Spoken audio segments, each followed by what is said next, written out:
Yes, reka nongere ngusuhuze nkwifurize kugira ibihe byiza mwene datkundwa n'Imana urose Imana ikumera umugisha kandi ukomeze unogerwe n'ibiganiro dukomeje kugenda tukugezaho by'umwihariko ku butaka bwa Leta Repubulika ya Demokarasi ya Kongo ndetse n'ahandi hakomeje kumvikana imirwano cyane cyane imirwano mu bice bitandukanye bya Uvira, Masisi ndetse no mu mujyi wa Goma hakomeje kumvikana imirwano ndetse no muri Ruzizi.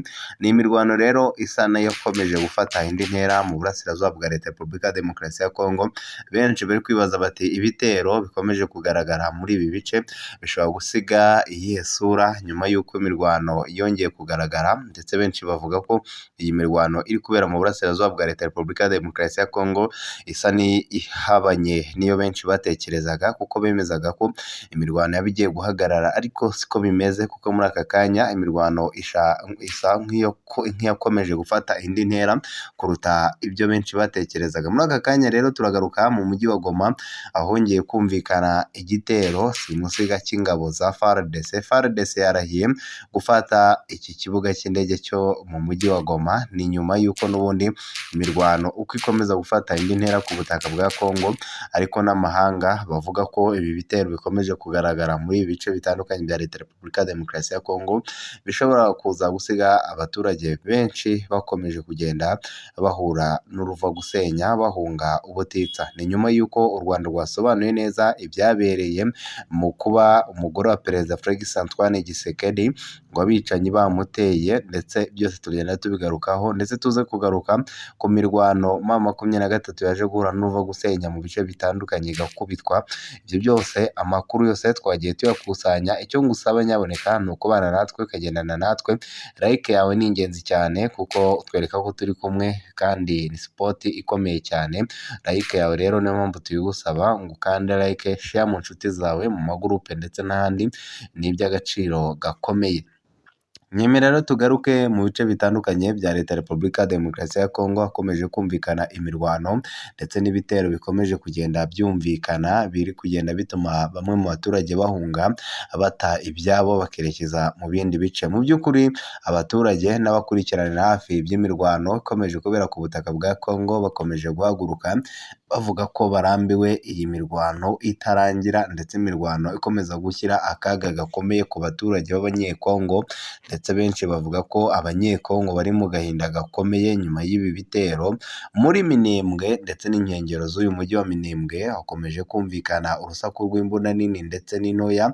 Benshi rero bemeza ko imirwano ikomeje kubera ku butaka bwa Kongo yatumye bamwe mu baturage benshi bahunga uru rugamba. Mu by'ukuri twari dufite mugenzi wacu ku murongo wa telefone, ariko kubw'ibitero bikomeje kugenda byisukiranya atubwira ko adashobora kuboneka muri aka kanya. Gusa mu minota iri imbere turaza kugenda tumwakura tumenye tuti ese byifashe bite nk'uko bisanzwe.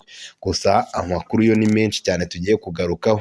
Muratwihanganira gripe ntizimeze neza, ariko turagenda twibanda mu bice bitandukanye. Ihuriro rero rikomeje kugenda rigaragara cyane cyane ku butaka bwa Kongo, aho ingabo za FARDC zahanganye n'umutwe uyobowe na Twirwaneho ndetse na bamwe mu bakorana n'inyeshyamba. Byose tugiye kubigarukaho. Impaka kandi zikomeje kugenda zigarukwaho ku bivugwa hagati y'u Rwanda na DRC muri Washington DC. Impaka zikomeye cyane zakomeje kugenda zigaragara. Murenge kandi amakanisa n'abaturage bakomeje kwibasirwa n'ibitero bya FARDC ndetse n'abafatanyabikorwa bayo, nk'uko M23 ishyize ukuri ahagaragara, ivuze ko ngo rwose bari kwigabaho ibitero, ndetse ibi bitero ngo bikaba biri kwihitana bamwe mu basirikare bayo, tutibagiwe n'abayobozi bakomeye bayo nk'uko babitangaza. Ni nyuma y'uko ibi byabaye mu gihe benshi bemezaga ko imirwano ku butaka bwa Leta Repubulika ya Demokarasi ya Kongo ishobora kuba igiye guhaguruka mu buryo budasanzwe. Amakuru aturuka mu misozi miremire y'Umurenge mu gace ka Minembwe kari mu ntara ya Kivu y'Amajyepfo muri Repubulika ya Demokarasi ya Kongo aravuga ko umutekano ukomeje kuzamba bitewe n'ibitero bya drone bivugwaho kugabwa n'ingabo za Leta ya FARDC zifatanyije n'iz'u Burundi n'imitwe yitwaje intwaro, nk'uko ayo makuru amakuru abivuga, izo ndege zitagira abapilote zizwi nka drone ziri gukoreshwa mu bitero byibasira ibice bitandukanye bya Minembwe birimo Gitavi, Karingi, Rundu ndetse na Gakenke. Abaturage bavuga ko ibyo bitero byangije byinshi birimo amazu, amatungo ndetse n'inyubako z'amadini by'umwihariko amakanisa, ndetse bivugwa ko ingabo z'u Burundi FDNB zongeye kwigarurira agace ka Kanisa, ndetse umwe mu basirikare b'umutwe wa Twirwaneho uri muri ako gace watanze amakuru wifuje kuguma mu ibanga, aho yavuze ati nyabuneka nimumvuge ntahitanwa. Yavuze ko ibyo bitero byatangiye kwiyongera mu minsi ishize. Yagize ati muri iyi minsi drone ziragenda zigaba ibitero ku bice bitandukanye bya Minembwe. Ejo bundi zateye ibisaso mu gace ka Rundu zica inka nyinshi z'abaturage ndetse zinahitana umusaza witwa Rudaga w'imyaka 95 y'amavuko, ndetse n'abasirikare 24 barimo n'abamama 23 ndetse na Twirwaneho. Yakomeje avuga ko no kuri uyu wa gatatu tariki ya 25 z'ukwezi kwa gatatu 2026 ibitero byakomeje mu bice byinshi, ndetse ko hari n'urusengero rwa Keripa rwangiritse bikomeye mu gace ka Rundu. Muri aka gace ka Rundu, aka gace kandi ka Minembwe kamaze imyaka myinshi karangwamo umutekano muke uterwa n'ingabo za FARDC n'ingabo z'u Burundi n'imitwe itandukanye yitwaje intwaro ikorana nazo, ndetse tutibagiwe na FDLR n'imitwe ya Wazalendo. Gusa na M23 ndetse na Twirwaneho, iyi mitwe ishinjwa kugaba ibitero mu mihana ituwe n'abanyamurenge, mu gihe Twirwaneho irwana irengero ngo abaturage igasubiza ibyo bitero ngo inyuma. Iyi miterere yatumye Minembwe iba imwe mu duce tugoye cyane mu burasirazuba bwa Kongo, aho intambara zimaze imyaka irenga 10 ziyongera mu bukana bukabije, cyane cyane kuva muri 2017 ubwo ibi bikorwa bya gisirikare byiyongeraga. Benshi bavuga ko rero bitazigera binahagara, ahubwo bizakomeza gufata indi ntera. Ikoreshwa rya drone rero mu bikorwa bya gisirikare muri Kivu y'Amajyepfo ni ibintu byatangiye kugaragara cyane mu myaka ya vuba. FARDC yakunze kuvuga ko izikoresha mu kurwanya imitwe yitwaje intwaro, cyane cyane mu kugenzura no kugaba ibitero byihuse ku birindiro by'abanzi. Gusa haravugwa ko hari abo ibyo bitero bigwamo mu mihana ituwe n'abanyamurenge. Hari ibyo bitero abo byahitanye. Abaturage n'imiryango iharanira uburenganzira bwa muntu bakomeje kugaragaza impungenge ku ngaruka zikoreshwa n'izo drone. Bavuga ko hari aho zibasira abaturage b'inzirakarengane n'ibikorwa remezo by'abasivile birimo amatorero, amashuri n'amavuriro. Gusa Patrick Moya yavuze ko FARDC irasa itagamije abaturage, ahubwo irasa igamije guhana izi nyeshyamba ikisanga hari n'ababiguyemo. Kugeza ubu rero nta tangazo rirambuye riratangazwa na leta ya Repubulika ya Demokarasi ya Kongo cyangwa se igisirikare cya FARDC ku bitero bivugwa n'abaturage n'imitwe ihanganye nayo. Ku rundi ruhande, amakuru ava mu baturage agaragaza ko impungenge ari nyinshi, aho benshi batangiye guhunga ingo zabo berekeza mu bindi bice bifite umutekano muke ugereranyije. Ibi bitero kandi bikomeje kongera ubukana bw'amakimbirane ashingiye ku moko n'ubutaka muri aka gace, ibintu bishobora kurushaho gukomera mu gihe nta gisubizo cya politike n'icya gisirikare kirambye kibonetse. Ikoreshwa rya drone mu ntambara zo mu Minembwe riri gushyira ubuzima bw'abaturage mu kaga gakomeye, cyane cyane mu gihe bivugwa ko riri kwibasira n'ibikorwa remezo by'abasivile birimo amakanisa. Hakenewe rero iperereza ryigenga ryimbitse kugira ngo hamenyekane ukuri ku biri kuba no ku rundi ruhande rw'abasivile bagire icyo babakoraho. Ni nyuma y'uko rero benshi bemeza ko ibi biri kubera ku butaka bwa Leta ya Repubulika ya Demokarasi ya Kongo bitari gusiga abaturage mu kangaratete gusa, ahubwo biri gusiga n'abayobozi bo ku ruhande rwa M23 mu kangaratete, nk'uko aya makuru dukesha bimwe mu bitangazamakuru bitandukanye abivuga.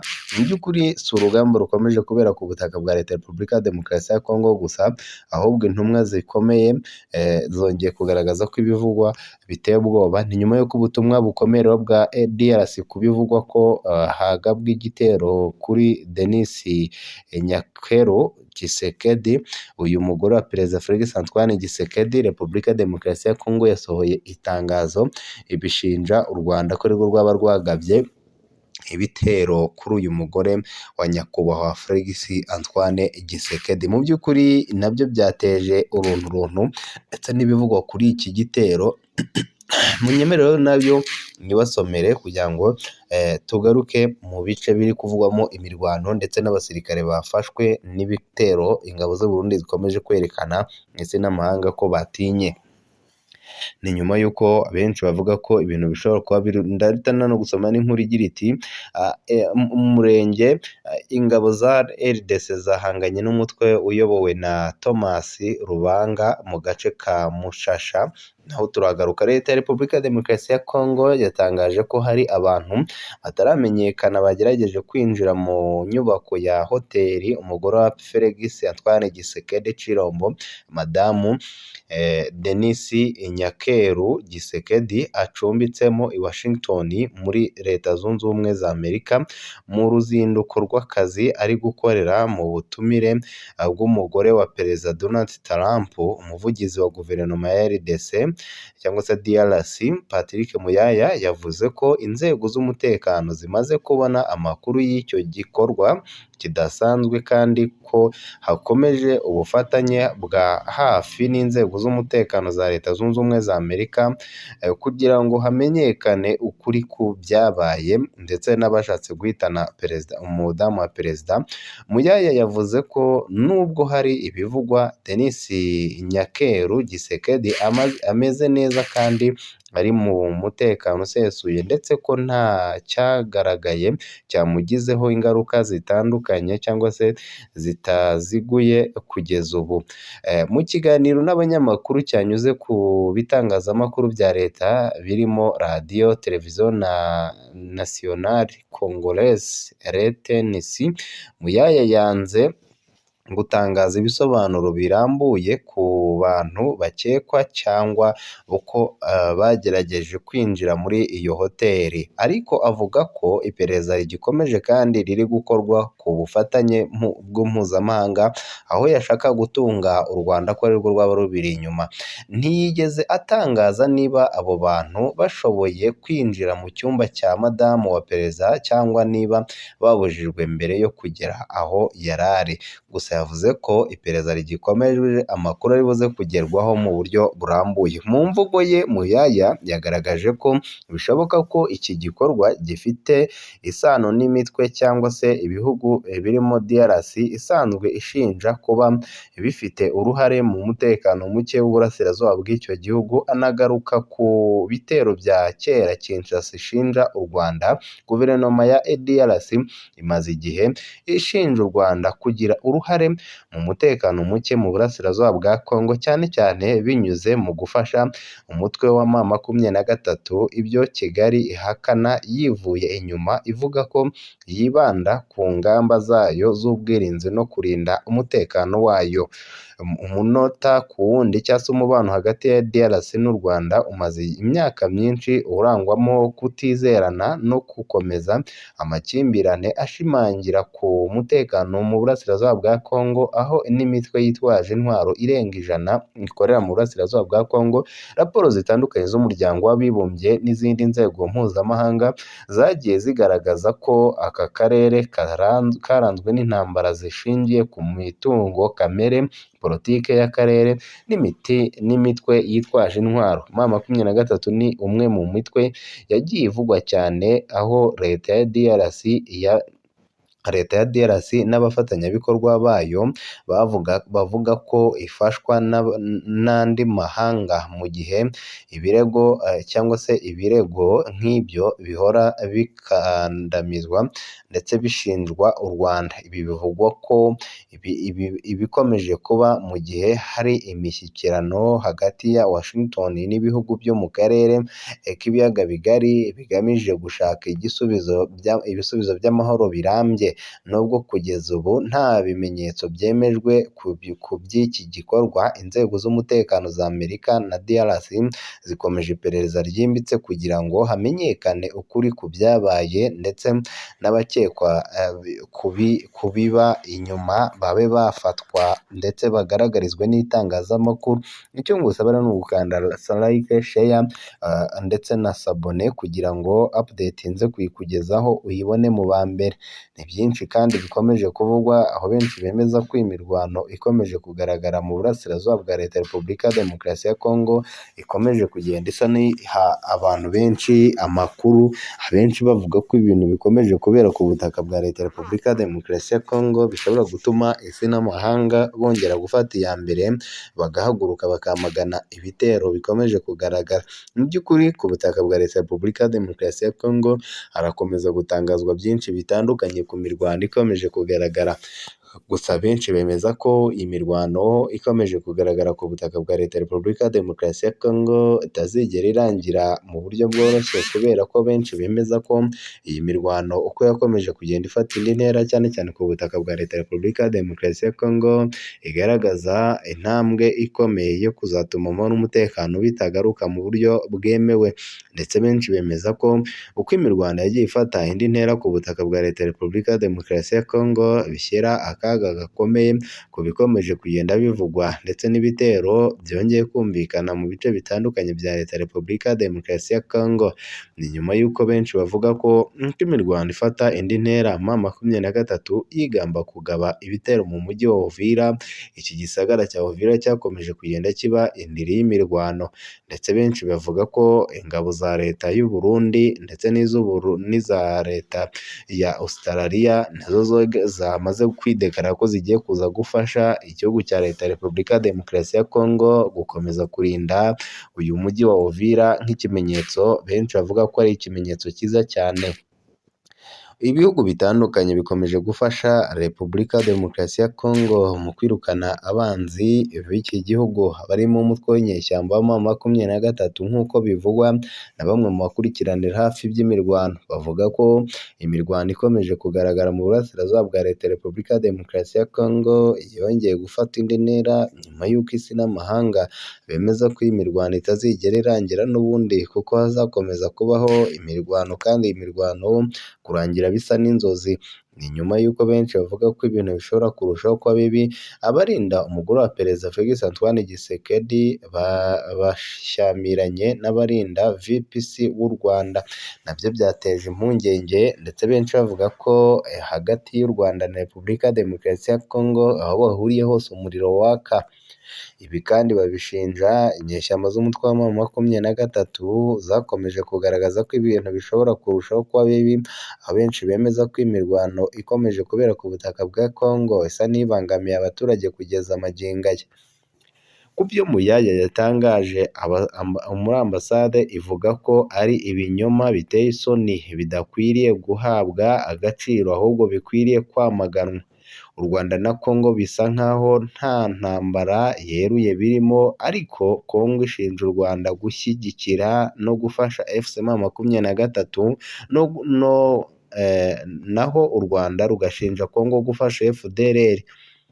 Abayobozi b'ibi bihugu byombi bakunze kumvikana baterana amagambo aremereye, ndetse Perezida Felix Antoine Tshisekedi yigeze kuvuga ko azafasha Abanyarwanda gukuraho ubutegetsi bwa Perezida Nyakubahwa Paul Kagame w'u Rwanda. Ese koko amakimbirane akomeje kugaragara muri aka karere azarangira gute? Benshi bafite amatsiko yo kuzareba uko iyi ntambara ikomeje kubera ku butaka bwa Leta ya Repubulika ya Demokarasi ya Kongo izarangira, gusa benshi bemeza ko iyi mirwano ikomeje kugaragara mu burasirazuba bwa Leta ya Repubulika ya Demokarasi ya Kongo icyitwa kurangira gisa n'inzozi, kuko benshi bemeza ko imirwano uko ikomeje kugenda ifata indi ntera mu burasirazuba bwa Leta ya Repubulika ya Demokarasi ya Kongo igaragaza ko imirwano itazigera irangira. Benshi bemeza ko ibitero bikomeza kugenda byisukiranya umunsi ku wundi, ni nyuma y'uko ikiguzi gikomeye cy'intambara ya Kongo ku bana bahunze bonyine kandi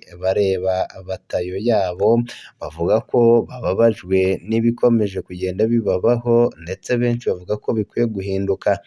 Ni nyuma y'uko Ariane Guillaume Bunyoni uyu mupolisi yahoze ari igihangange mu Burundi, ndetse uyu mugabo nawe bikavugwa ko hari iperereza riri kumukorwaho ndetse ashobora no kuba yafungurwa nk'uko amakuru adushikaho abyemeza. Ese koko bishoboka ko nawe yaba mu bakandida bagomba gufungurwa mu gihugu cy'u Burundi? Byose tuzagenda tubigarukaho mu nkuru zacu zikurikira, ndetse tuze kugaruka ku mirwano ikomeje kugaragara mu bice bitandukanye bya Leta ya Repubulika ya Demokarasi ya Kongo. Benshi baravuga ko imirwano uko ikomeza kugenda ifata indi ntera mu burasirazuba bwa Leta ya Repubulika ya Demokarasi ya Kongo bigenda bibangamira abaturage, kuko aka kanya habarurwa abaturage barenga 500 bamaze guhunga mu gihe cy'icyumweru kimwe.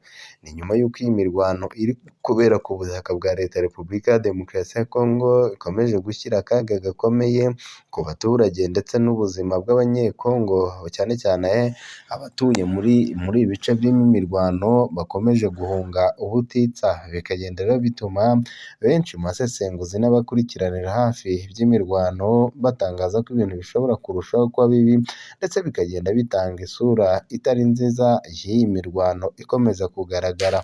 Benshi rero bavuga ko imirwano yafashe indi ntera nyuma y'uko abanyamahanga ndetse n'abakurikiranira hafi iby'imirwano aho bemeje ko iyi mirwano babona ko kurangira kwayo bisa n'ibigoye, ndetse batangaza ko imirwano kurangira byamaze kuba icyo twakwita nk'inzozi, nk'uko amakuru adushikaho agenda abivuga.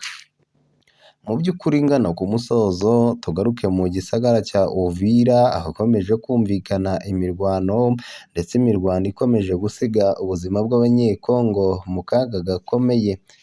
Ni nyuma y'uko benshi bavuga ko uko intambara ikomeje kugenda igaragara mu burasirazuba bwa Leta ya Repubulika ya Demokarasi ya Kongo biragenda bishyira akaga gakomeye ku baturage, kugeza ubwo bamwe na bamwe bafashe iya mbere yo guhunga. Ni nyuma y'uko Kinshasa ishinja ingabo z'u Rwanda kuba arizo nyirabayazana aho ibitero bikomeje kugaragara mu bice bitandukanye bya teritwari ya Masisi. Amakuru kandi avuga ko uyu mugoroba Goma yongeye kujyamo abasirikare bakomeye ndetse ikagabwaho ibitero nk'uko amakuru adushikaho abyemeza. Mu by'ukuri umujyi wa Goma si ubwa mbere uvuzwemo ibitero, gusa bimaze igihe bivugwa ko uyu mujyi wa Goma wongeye kugabwaho ibitero n'abarwanyi ba Wazalendo, ndetse bakawinjiramo birukana inyeshyamba z'umutwe wa M23.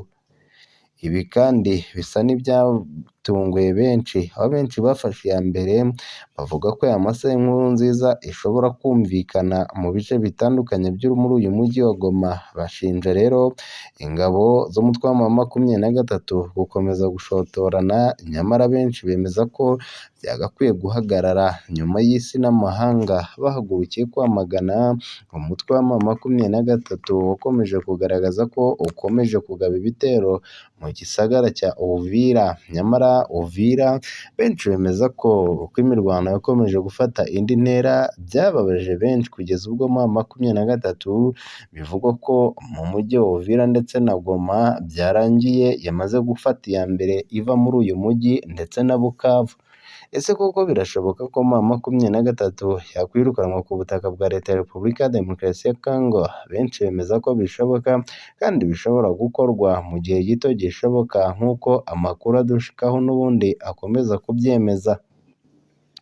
ndetse benshi bakomeza kuvuga ko uko imirwano ikomeje kugaragara mu burasirazuba bwa Leta ya Repubulika ya Demokarasi ya Kongo biri kugenda bisiga akaga gakomeye kuri aba banyekongo, kuko abenshi bamaze guhunga ari benshi bahungira mu bindi bice bitarimo imirwano. Ni nyuma y'uko uyu munyeshyamba cyangwa se abantu bakurikiranira hafi iby'umutwe witwaje intwaro wa M23 bemeza ko ikomeje gusa n'ihunga nyuma y'uko ikomeje gutsindwa uru rugamba, ibintu benshi bavuga ko bishobora no kuzashyira igitutu gikomeye ku bayobozi babo, ubwoba bukaba bumaze kubataha. Ni nyuma y'uko ku mugaragaro n'isi muri rusange bemeza ko ibitero bikomeje kugabwa ku bwinshi kuri izi nyeshyamba.